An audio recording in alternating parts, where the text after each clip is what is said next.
Hello, Harpers, Harpies, and all of you who love these. It's Kayla. I thought of that intro a while ago. What do you think? I think it was kind of cute. Anyways, today I would like to do something different. Usually I would post a video of me playing the harp, of course, or maybe a winner's video, or meeting someone that I really admire.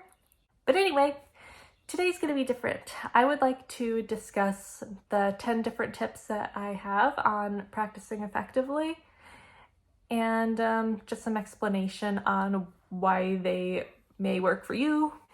These are also things that I have learned from previous teachers, experience, stuff that I have experimented with on my own and found out myself. A lot of people have been asking me as well what I do and advice. So let's get started. The first tip I have is to only practice for 1 hour at a time. So you could probably practice longer if you're feeling up to it, but 1 hour is really the most ideal amount that you should play each time. Even when you do gigs, performances, really, that's why there is an intermission in certain performances after a certain amount of time. And so if you want to practice for more than an hour a day, like 2 or 3 or more, I'll be discussing that a little bit later in the video. But it's really the most ideal to practice for 1 hour at a time, so that way you have a good chunk of time to use while also giving yourself a little bit of time to process everything and give yourself a break so you don't burn out. Next is to plan ahead for what you will practice and which sections you will work on. This is for everyone, like no matter what level you are. It is very important to have a bit of a plan in your mind on what you're going to play, what you're going to work on, so that way you know you are using your time effectively.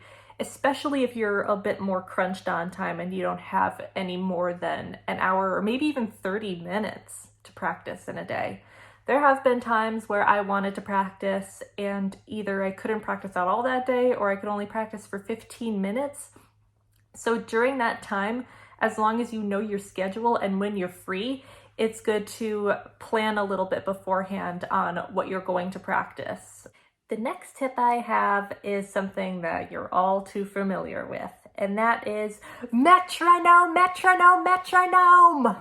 Yes, I am shouting that because most people, including myself, hate working with the metronome.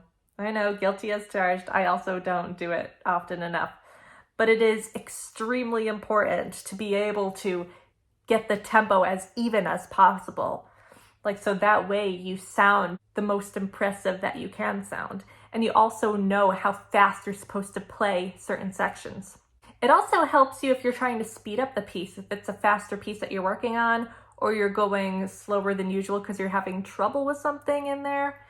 It helps you to know what you can work towards.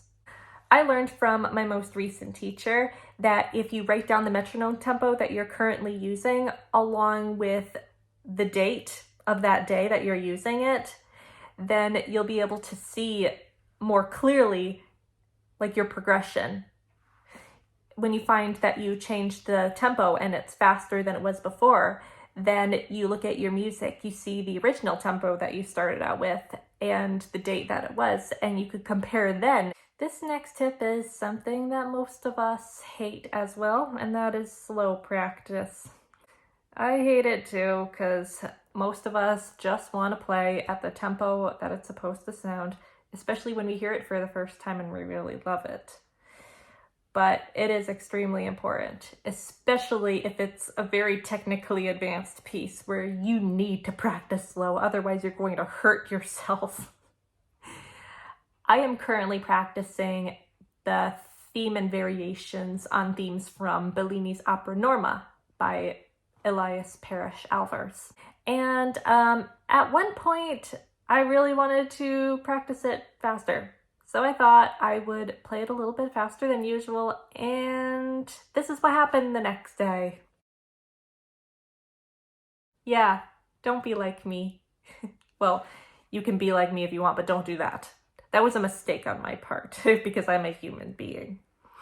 But anyway, slow practice is extremely important, not just for increasing your technical abilities and getting to know the piece better and making the piece easier to play, but also to avoid injury. The next step I have is to strive for cleanliness of sound before you go for the note accuracy. This is something I actually learned from Isabelle Moretti, who is a very well-known French harpist who teaches at the Paris Conservatoire, in case you don't know who that is. Anyway, I had a lesson with her because she's one of my harp idols. And that was the advice that she had given me, and I thought that was very interesting. But I love that she acknowledged that we're all human beings. Mistakes happen. Like if you're doing auditions or competitions, they know. Like they're not going to focus on 100% note accuracy. Well, most of them anyway. They're focusing on the musicality, the phrasing, the way it sounds, the way you formed it, and also how the sound is in general, the sound quality, the cleanliness.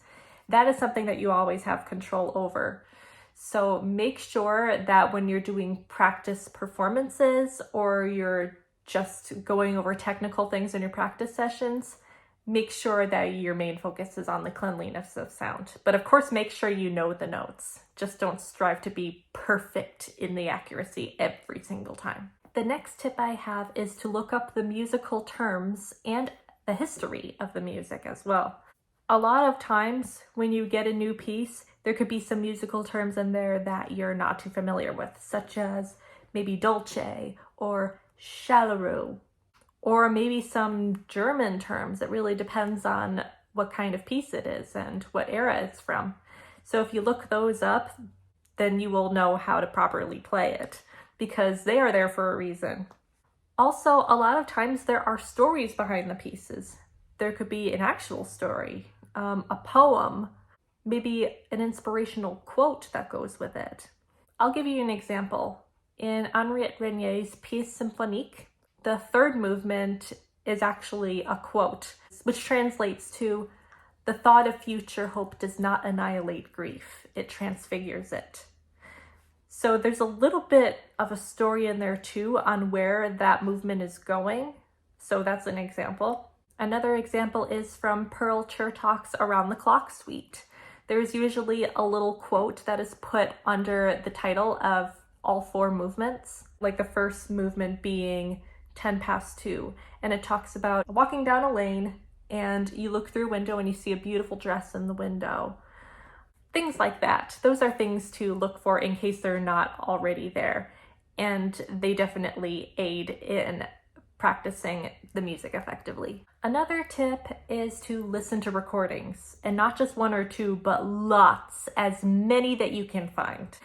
It also helps if you ask some colleagues and friends what their favorite recordings are if they know the music, and maybe sort them out into a group and see what you like about each of them, and also think about why you like them as well. You could take a look at the music while you're listening to it and see how effectively they phrase it, how closely they bring out those musical terms and ideas. Those are all different things to look for as well. It will also give you some ideas on how you could phrase it as well. Another tip I have is very important that sadly not too many people do, and that is to take breaks, like lengthy breaks. A day off, 2 days off. It really depends on what your schedule allows.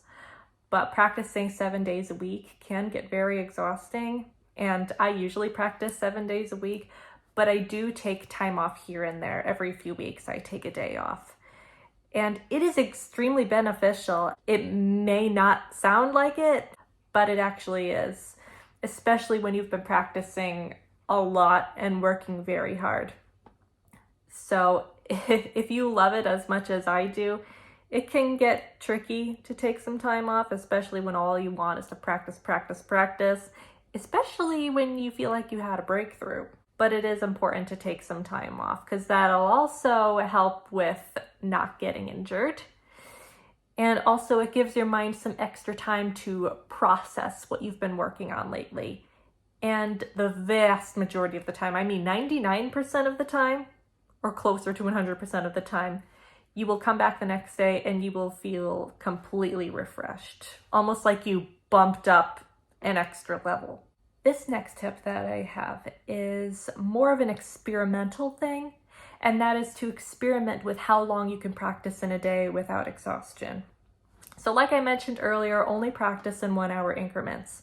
So what you could do in the case of this tip is you can practice for 1 hour, see how you feel maybe after an hour or a few more hours, and see if you want to practice again. So go back, practice again for another hour, and then see how you feel after that. 1 hour is really the baseline of everything, and any more than that is just a test to see how much you can do. Everyone is different. Some people practice 7 hours a day. I knew someone who did that, and I have no idea how she is able to do it, but she did have tapes on her arms. But anyway, when I was much younger, a teenager to be exact, when I first started, there were times I practiced 5 hours a day, and I was very prone to burnout. Like, I would get so exhausted, and I would keep wanting to practice, but it was too much.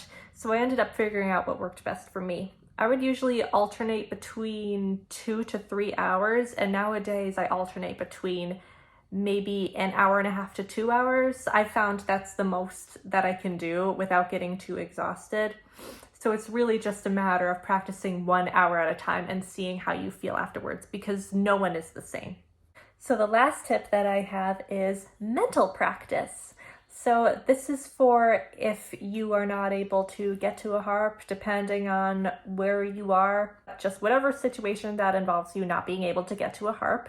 In the case of that, then you could just take your sheet music, either the physical sheet music that you have, or maybe you have an online version, and take a look at it and just visualize yourself practicing it.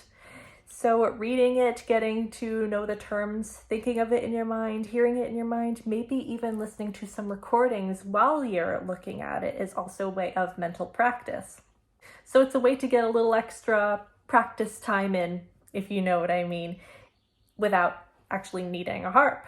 But it also it could also be more helpful to the mental aspect of your practicing, because we use the entire brain when we practice and when we perform, because we're physically playing the instruments while mentally looking at the music, thinking of how it's supposed to sound, training your eyes, your ears, your hands. You're doing everything at once.